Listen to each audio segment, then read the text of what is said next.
Alright, so here you see what I'm saying. Or you can see what I'm saying. You got the 3 deep blue zones. And I'm actually just going to show my finger because it's a lot easier. So you see here, you got this one, and this one, right? But you see this area right here, this is where the fade route will go.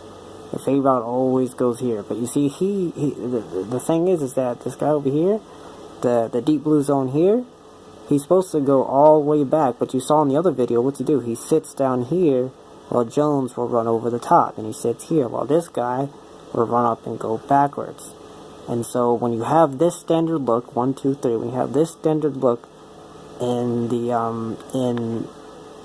for cover 3, you're gonna get beat every time in the cover 3 exposed play, in the one play touchdown. It's just gonna happen. But the one adjustment that you would make is that you always have to recognize which side it's gonna be on.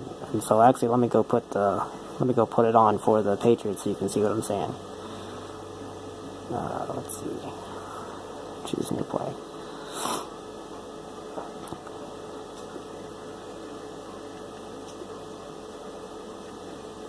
Let's just do the 4-3. But really, you can do it out of any cover 3. It doesn't have to be a specific cover 3. I wouldn't recommend pressing though. Pressing, you can get beat pretty easily unless your guys are just that great and you got really high cards. And actually, we don't even have to worry about that. We can base a line and take them out of press. So let's see. I'm just gonna do the bunch just because it's simpler. Never mind. I'll just go to it. Trips tied in. Alright, but you always have to recognize. You see over here where you got the 3. The 3. That's what you need to recognize instantly. As soon as you see this is what you need to know, because this guy is going to run over the top if you see it like this. It actually could be any of these guys in certain formations. In the bunch formation, it's usually the middle guy. Well, this guy goes on the out route. The middle guy will go up. In this formation, it's going to be this guy. Well, this guy obviously can do anything. But the adjustment is pretty simple. Let me base align real quick and this is what I would do. See, I told you I suck at adjusting. I really don't do that stuff. I just stick to regular cover 3. But I like this. I like the traditional look. I like them out here. I don't like pressing. But this is all you gotta do.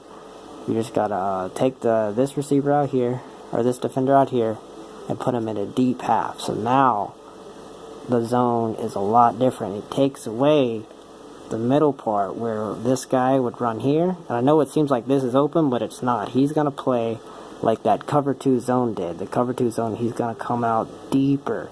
Like if you watch the other video, he's going to focus on him more. He's not going to worry about this guy down here or this guy down here. When they do their out routes, that's going to be more of his job. His job now is going to play deeper. So this is the only adjustment you got to do, is make it the deep blue zone, because these little blue zones are not going to work. You can't do it like that. You have to make it a deep blue zone. And so when you do it that way, see, if I had to, if I could actually tell the computer how to run this play, I would, just to show you the coverage difference. But just trust me, you saw how the cover 2 did it. When I ran cover 2, this is basically a cover 2. That's what it is. Like if I were to take this guy and put him on a blitz, right? And put this guy on deep blue zone. Deep blue zone, there you go. You got cover 2. This is what cover 2 would usually look like. But you reflip the plays. You got cover 3. You recognize the side that the player's going to be on.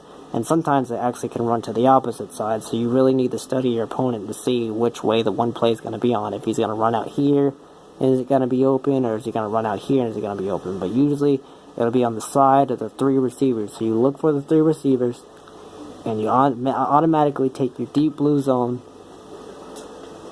and put them into deep. So now you got the bigger deep blue zone, which is going to watch deeper instead. Like, let's see if I can get a coverage difference with him doing normal. So we're just going to let it run.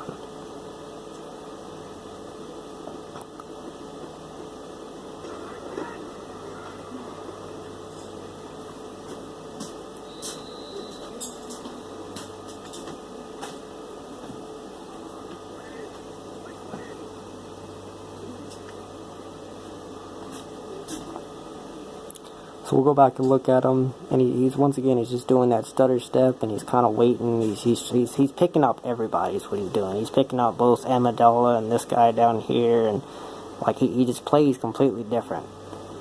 So I'm gonna go put him on a deep blue zone now, or a deeper blue zone.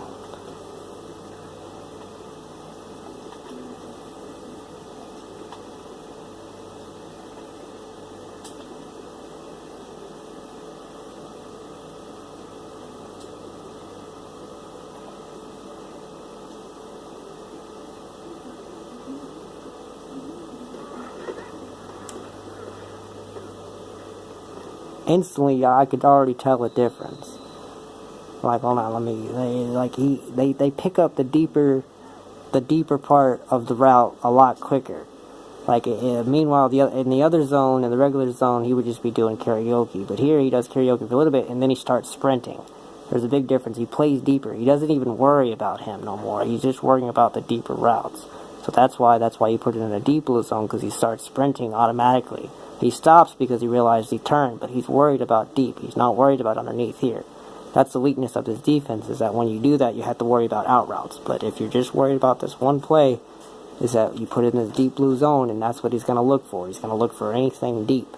He's not going to worry about anything underneath. You don't even care about him right now. He's just looking over here, and he started sprinting. You can tell there's a big difference between all the other videos I showed you, that the stutter steps and the moving to the left. And no, this guy, once you put it on that deep blue zone, he automatically locks in on anybody going deep. Any threat deep, he locks in.